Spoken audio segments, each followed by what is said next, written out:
किसी भी मैट्रिक्स का ट्रांसपोज तब बनता है अगर आप उनकी रोज़ को कॉलम में कन्वर्ट कर दें और कॉलम को रोज़ में कन्वर्ट कर दें। मिसाल के तौर पर अगर हमारे पास ये एक मैट्रिक्स हो ए, मैं लिखता हूँ 2 3, तो ये इसकी रो है।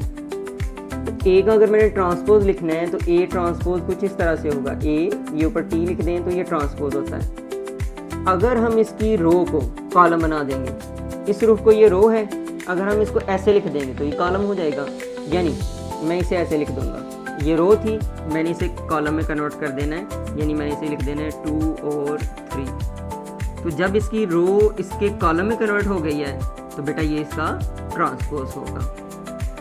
चलें क्वेश्चन करते हैं, मज़ीद आपकी कन्फ्यूजन जो है ना वो क्लियर हो जाएगी। जैसे ये ए लिखा है, मैंने इसका ट्रांसपोज लेना है, तो ट्रांसपोज के लिए हम क्या करते हैं, ये इसकी रो है, ये दूसरी रो है, इन दोनों रोज को हम कॉलम में कन्वर्ट कर लेंगे। यानी ये रो इस रो को होती है, कॉलम को इस रो को, यानी इसको ऐसे कन्वर्ट कर देंगे। ये 2 3 हॉरिजॉन्टल था, हमने इसे वर्टिकल कर दिया।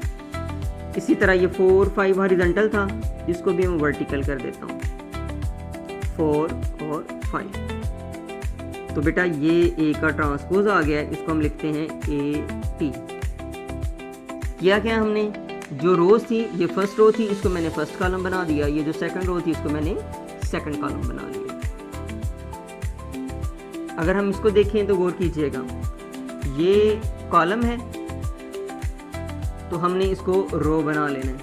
कैसे, 3 है, फिर 7 है और फिर 6 है। तो ये इसको हम लिखेंगे बी ट्रांसपोज। हमने इसके कॉलम को रो में कन्वर्ट कर दिया है, तो ये ट्रांसपोज होता है। पार्ट सी की तरफ चलते हैं।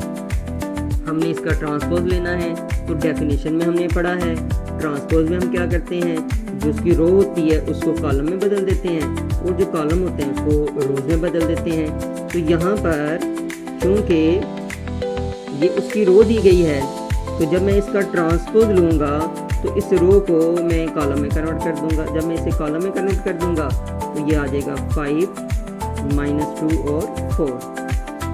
यानी वो लाइन जो इस रो को थी हॉरिजॉन्टल थी, उसको मैंने वर्टिकल में बदल दिया है। तो ये बेटा इसका ट्रांसपोज